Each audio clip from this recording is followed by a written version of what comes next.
guys, we are back with our reading with Jamie Mitra, Midnight Reader with Jamie Mitra, and you can see that I have got this new camera, Logitech HD webcam C270. This is the new camera, that's why my visuals are coming a little better and I can sit farther away from my laptop for the recording. And I was listening to my own videos. I realized that I need to buy a mic as well. We will get to that part later. Obviously, we are growing slow.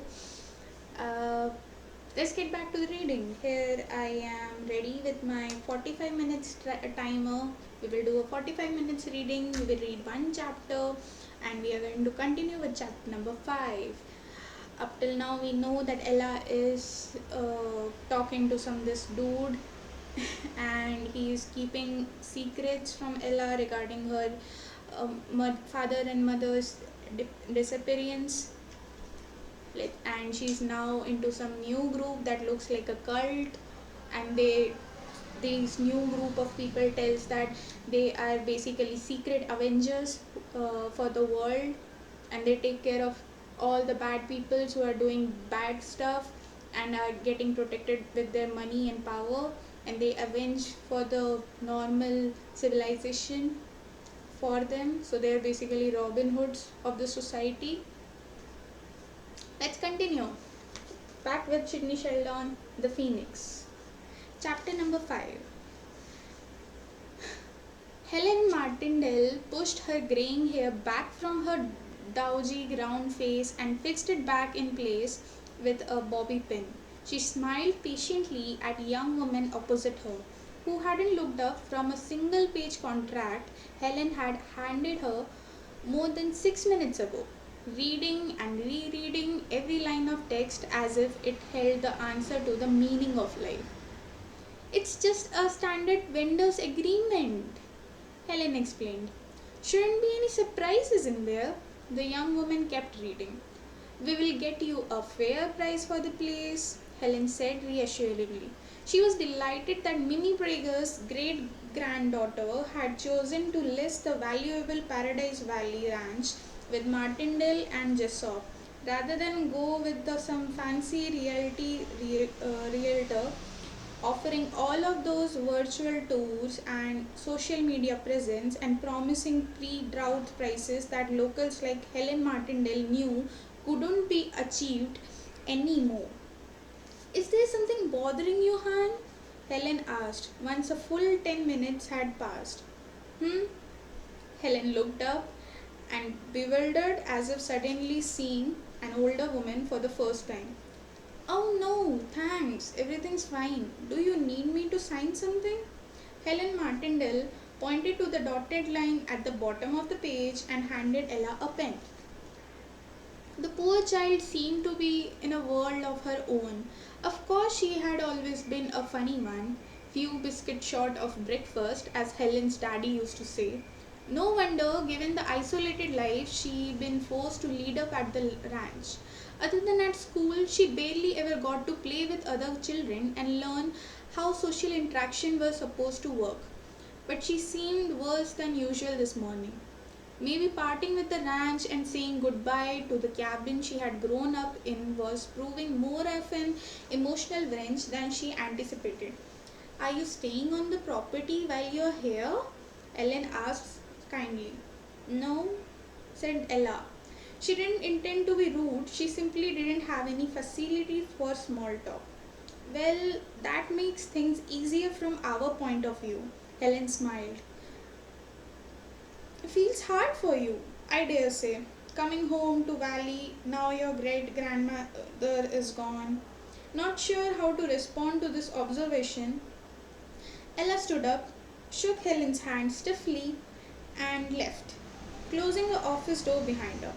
Helen Martindale looked through the window as a girl stood on the sidewalk, swaying like a poplar tree in the wind, uncertain which way to go, before suddenly decided to make a left on the main street. Poor thing, the real estate agent thought again. She wondered whether the profits from selling Prager Ranch would make her new client's life better or worse, and she couldn't quite shake the depressing feeling that it was probably the latter. Ella's problems Helen Martin rightly suspected, weren't the kind that you could fix with a check. It did feel hard coming back to the valley, but not because Mimi had gone. Right now, Ella was still too angry with her grandmother to allow in any other feelings. No. What was hard, the fact that she was still in limbo, with no idea what the next chapter of her life could look like. Stupidly, she would put off her job search until she heard back from the man who promised he would be in touch again within few days. It was 9 days since his unannounced visit to Ella's apartment, and she heard nothing from him since. Not that she had remotest intention of joining his group or attending whatever nonsensical training it was that he had in mind for her, but she had been looking forward to delivering that defiant message in person. And if she was honest, simply to seeing him again. Although she didn't like to admit it, the man's random appearances in Ella's life provided a thrill that was only partly connected to the tantalizing clues he offered about her parents. But now he was entirely absent, leaving Ella to return to Paradise Valley feeling even more hopeless and deflated than she had at the funeral. Thankfully, so far, Ella hadn't run into any of her old high school classmates slash tormentors. That could really be a icing on the well, I never. If it ain't Miss Ella Prager, as I live and breathe. If it hadn't happened to someone else, it would have been funny. Danny Bleeker, blonde, blue-eyed Danny, star pitcher on the Paradise High baseball team, and bane of Ella's life from 10th grade right through to her senior year, was bounding across the street to greet her like overexcited puppy. How the hell are you, Ella Prager? She wasn't the most adept at reading this social interaction, but was the strange thing was, he seemed genuinely pleased to see her, smiling broadly and placing both hands on Ella's shoulder as if she were a long-lost cousin or cherished old friend. He looked the same, although possibly his dark blue mechanic overalls gave him slightly more mature look than he had back in high school. I thought it would be cold day in hell before you showed up back in town again. Things didn't work out in San Francisco. My grandmother died, said Ella with her usual directness. Sorry to hear that, said Danny. I am selling her land. Danny Bleeker whistled. That must be worth a pretty penny. So you're rich now, huh? Or you will be. Well, that's great. Good for you.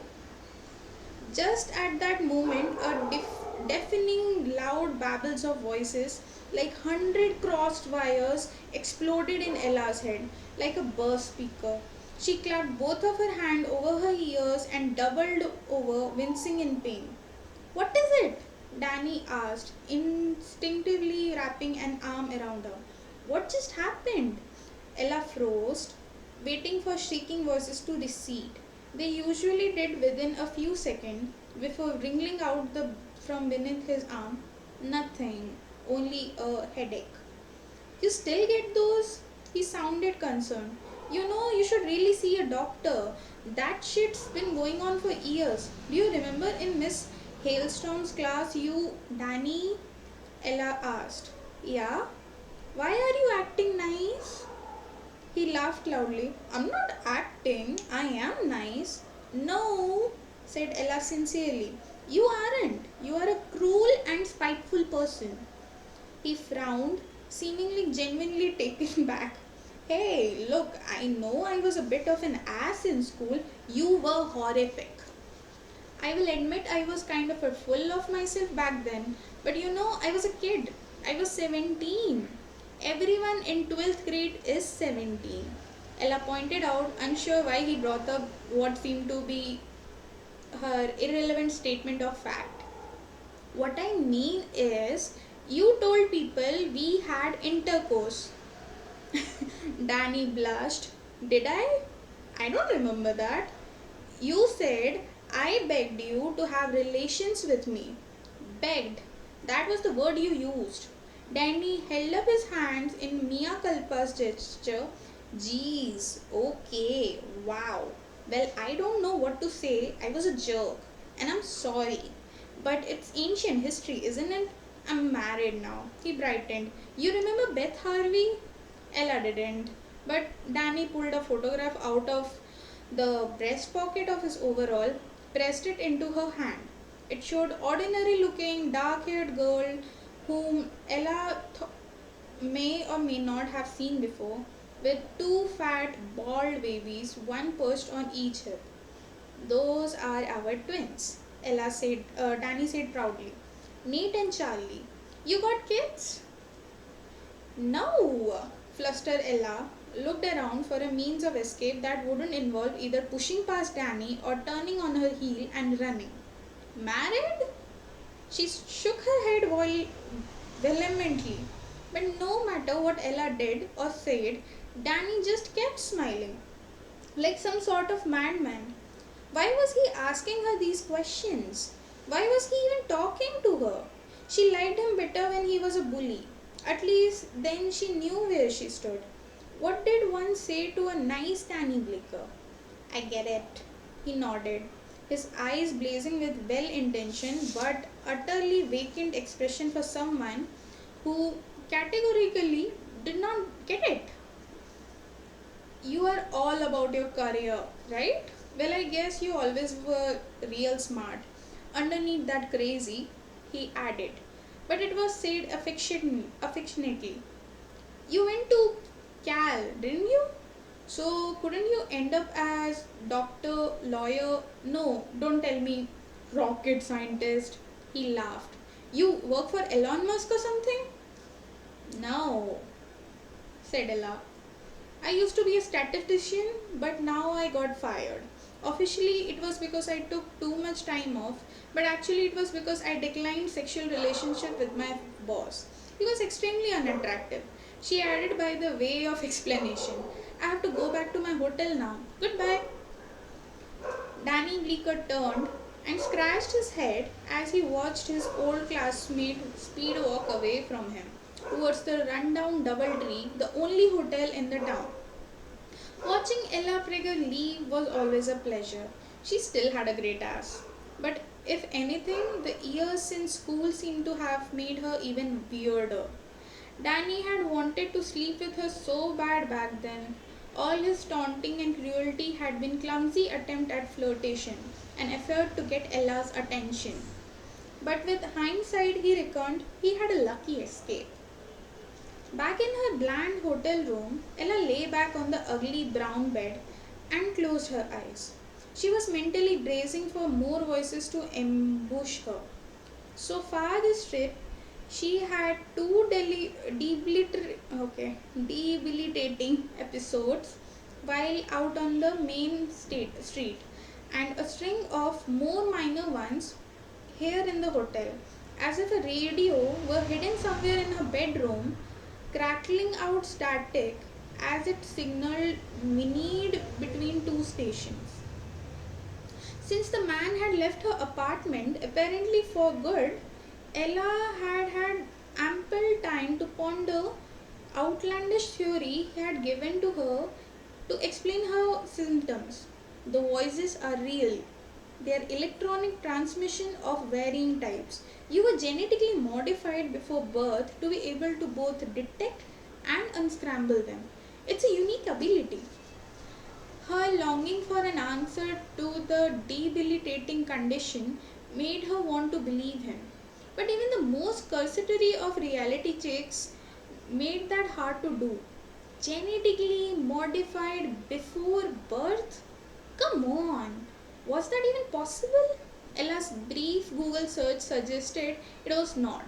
Any more than exposure to gamma radiation could turn you into giant green brute, or a spider bite could immune you with web spinning hands. Clearly, the man, whomsoever he was deliberately playing on her weaknesses, telling her something she wanted to hear in order to win her trust. to draw her into the clutches of the group. He successfully latched onto Ella's twin Archie's heels, her thirst for knowledge about her parents, and her desperate search for a cure to her crippling headaches. A way to stop the voices that babbled at her day and night, cruelly using both to try to manipulate her. Was this disciplining act now yet more manipulation? Ella wondered. If so, it was working. But why? That was the question. What did he want from her?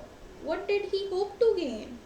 Those were the questions that haunted Ella night after night, along with all the hows. How did he know so much about her symptoms? She told no one about the voices that plagued her, not a living soul.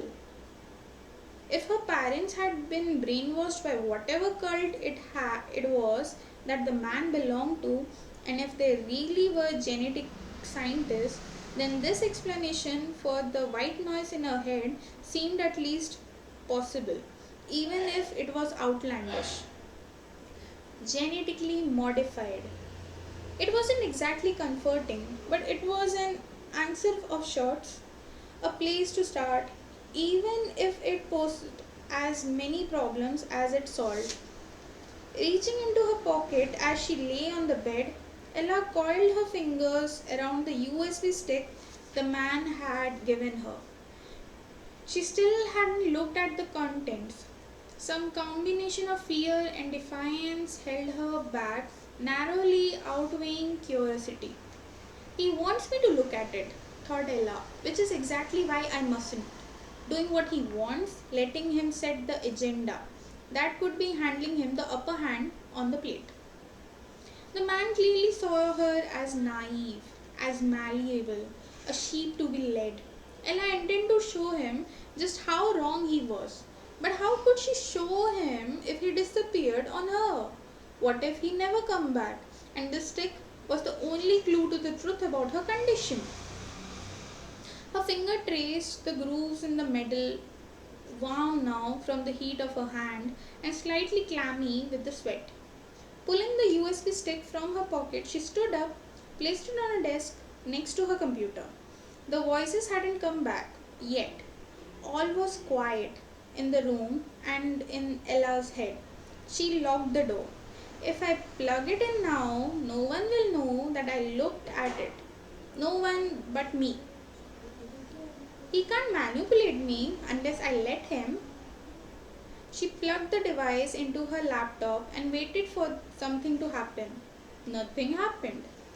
She clicked on File and searched in Contents. It was blank. The stick was completely empty. Bastard, she said aloud. Was this his idea of joke? Anger welled up inside her. She wanted to hit something, break something, hurt something, ideally him. But then something strange started happening to her screen. First it went blank, then it flashed brightly back into life. Ella's desktop popping back up with its neatly arranged files and program, seemingly to oscillate and shimmer like signs in heat haze. Finally, to Ella's astonishment, then horror, her application began disappearing, popping like balloons in front of her, one by one. What the? At the bottom of her screen, a counter had popped up showing the used memory levels dropping slowly at first. 225 GB, 200 GB, 160 GB, then very rapidly indeed 8 GB, 1 GB, 470 MB. The stick was wiping her data. The man wasn't giving her information, he was stealing information. Ella yanked the device out of her USB drive, but it was too late. With the flying flicker, like an old man's last wheezy breath, her screen faded to black. Shaking furious at herself for her own stupidity, Ella sat mute, staring at the nothingness in front of her. After a few seconds, her computer gave a crackle. The same white noise she often heard in her head, only this was external, real.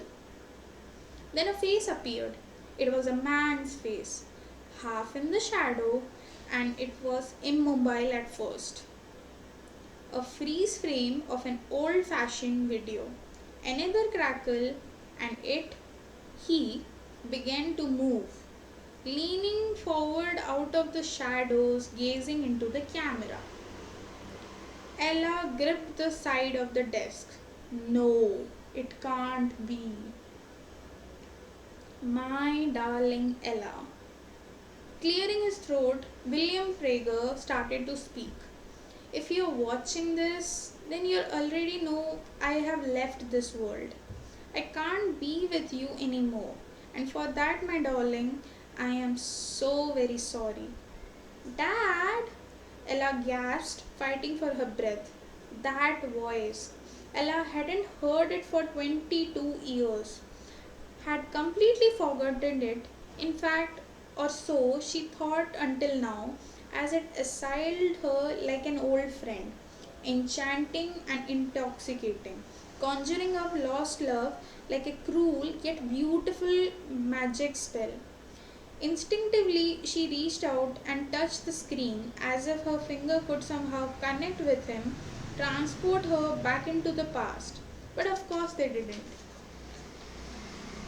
You will have been contracted by someone from the group, and I am sure that will have left you confused and maybe even frightened. Please don't be. He looked so young, early 30s at most, and was wearing a white t shirt, a string of beads around his neck. His hair was long, like a hippie's or a surfer's, and he was so deeply tanned, none of which tallied with Ella's few snatched memories of him. But his mannerism, his movements, his smile, all of those were the same. She watched, transfixed, hang off every word. Your destiny, like your mother's and mine, has always been intertwined with the group and its work.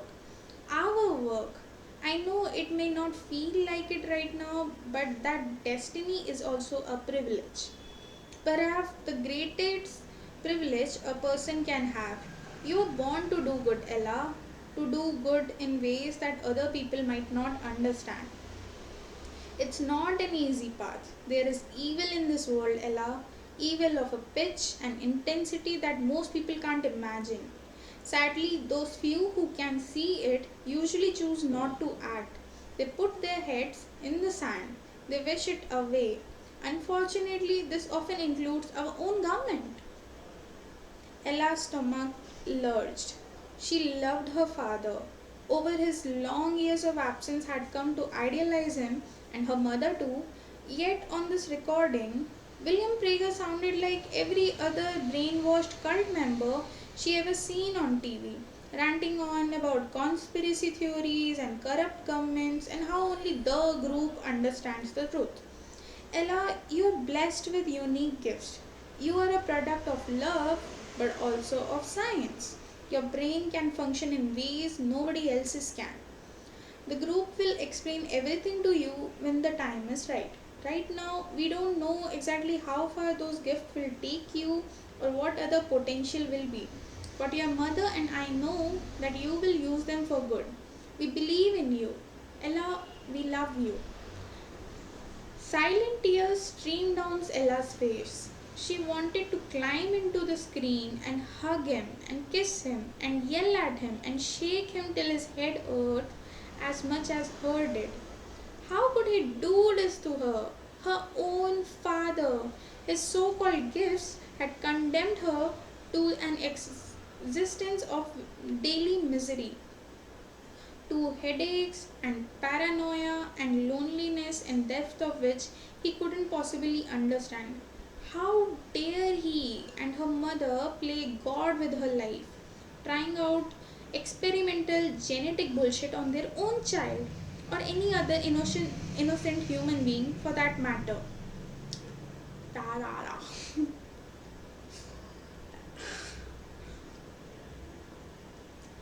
Stay true to yourself, my darling, William went on. Trust in the group and try to be patient. What you don't understand now, you will eventually, believe me. Her father's eyes welled up with tears then, and Ella could see the effort he was making to contain his emotion. Above all, please, Ella, never forget how much your mother and I have loved you.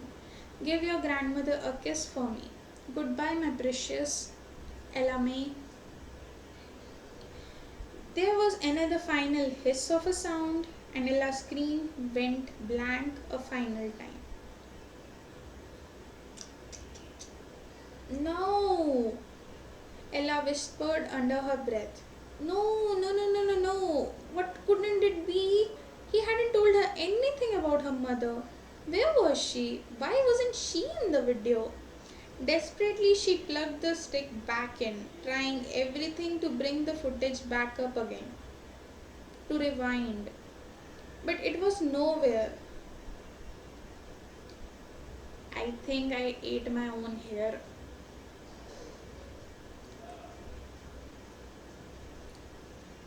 Gone, white, just like the man said it would be. No! Ella stood up, pulling at her hair in frustration that bordered on panic. There had to be more. It was bad enough that her mother was missing from Mimi's box of letters and cards.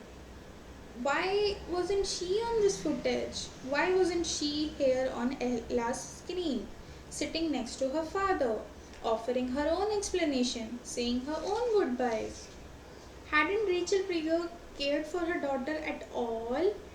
Had Ella been nothing more than an experiment to her, a sacrificial offering to all-powerful group? Wait. No, I'm not impatient. It's a long chapter, and while reading it, I have eaten one of my own hair. I should have sit down with a glass of water. Okay.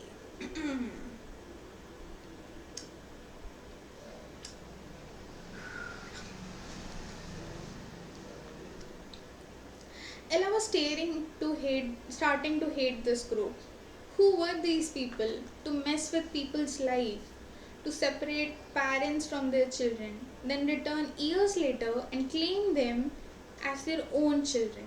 Slamming her laptop shut, Ella tossed it angrily onto the bed. It was useless now, ruined. Its hard drive hopelessly corrupted. Like my life, Ella reflected bitterly. She paced the room like a trapped animal, feeling at once exhausted and yet full of restless energy.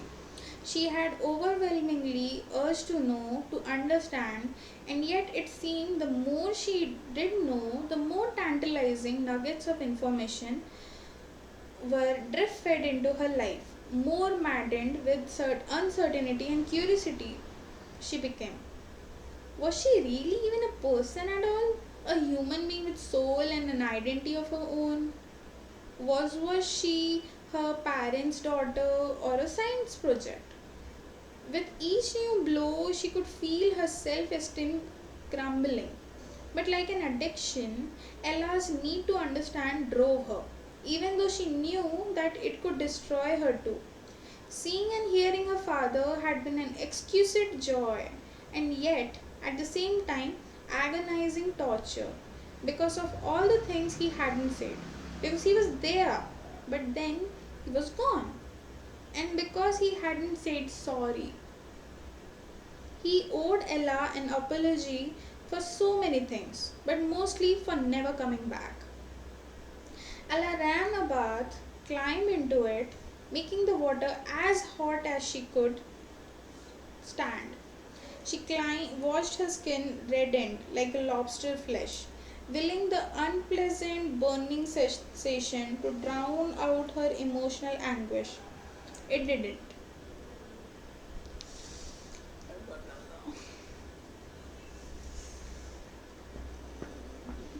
Just reading and then reading out aloud is two different things to do. You have two choices. she told herself, steam rising up and enveloping her in thick, heady cloud. You can sink or you can swim. I look good in the new camera. Just keep reading. Just keep reading. You can't control your own life or be controlled. The footage she had watched had confirmed the man's story about her scientific origins. Her mother and father really had tried to program her like a computer so she could be helpful to the group. Seriously, George Orwell couldn't have made this stuff up. Ella's parent had believed that they had right to control not just her mind and her body but all her future decisions as well. Her destiny, as Ella's father had put it. Clearly the Pragas had been brainwashed by the group, and now from beyond the grave they wanted to send Ella off to be brainwashed too. No, no way. Ella had already insisted her grandmother's idea of destiny, a life of isolation and Christian piety up at the ranch, cut off from the rest of the world. It had been painful to break away, but Ella had done it, and she could do it again. Okay, so her brain had been messed with. That was a problem, but it was a problem she could fix on her own without the help of the cult that had screwed up in the first place. She could still lead a normal life if she chose to. The kind of life that Bob had in the city with a job and a family and friends. She could do it. Bob could teach her how to do it. Except the voices.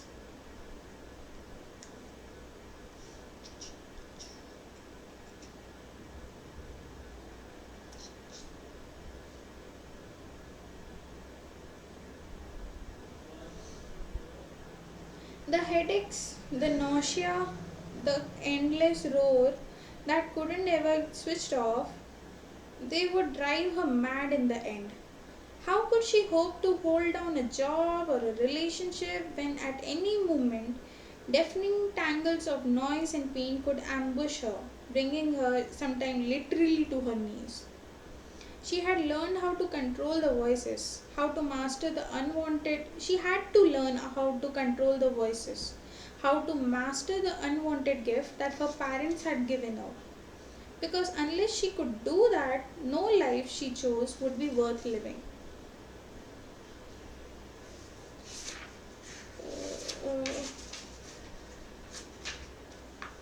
Climbing out of the bath, dripping wet, Ella lay back on the bed and let the cool air of the room suck the heat out of her body.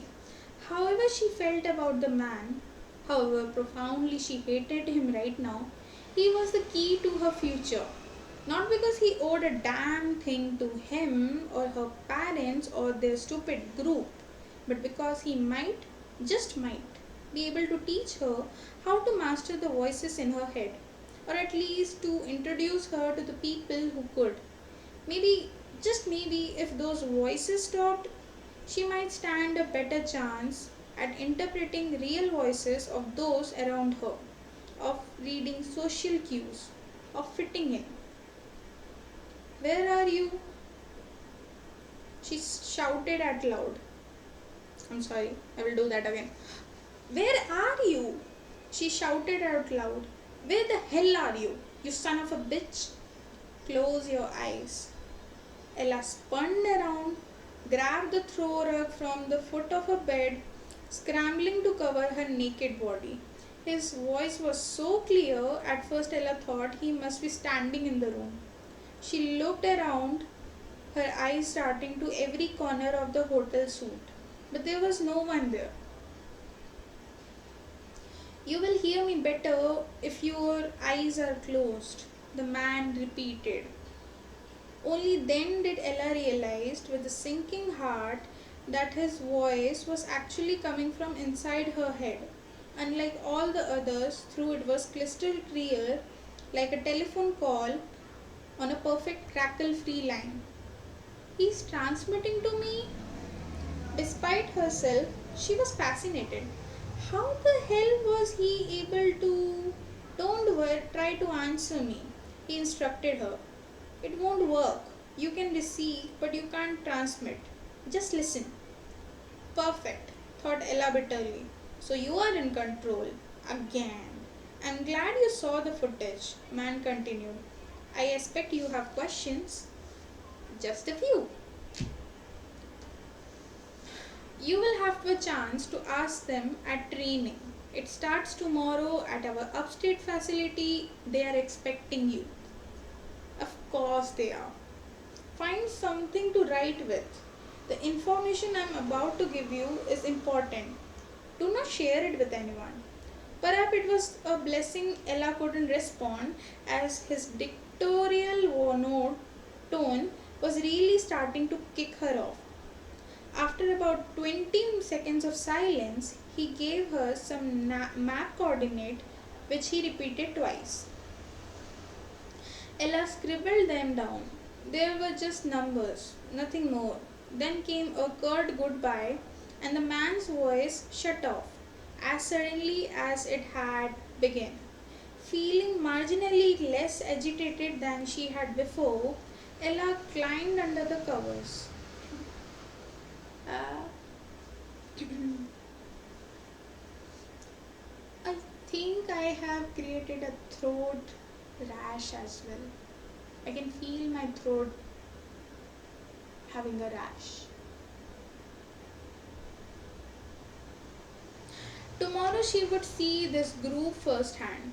She had no intention of joining them, of being brainwashed or corrupted the way her parents had been. She certainly wasn't going on any mission for this bunch of lunatics. Instead, Ella would turn the tables. She would take what she needed from them on her terms. She would make them teach how to control and perhaps even switch off the transmission that were making her life so unbearable. To disable her gift, she extracted more information about her parents, especially her mother. The least this cult could do after all the havoc they have wreaked was to fill in the gaps. When she was done, she would leave free of her headaches, free of her grandmother, free of her parents' expectation, free of everything. She could begin building the normal, happy life she wanted, the life she deserved.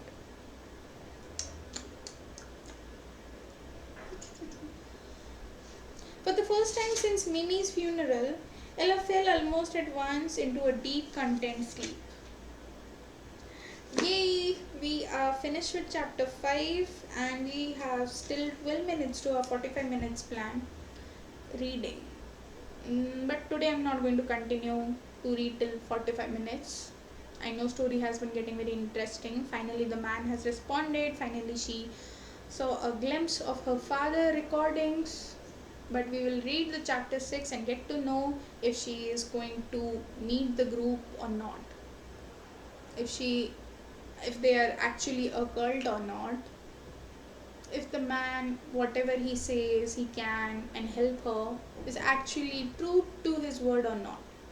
Till then, keep reading guys. Keep watching Midnight Reading with Jamie Mitra. Good night.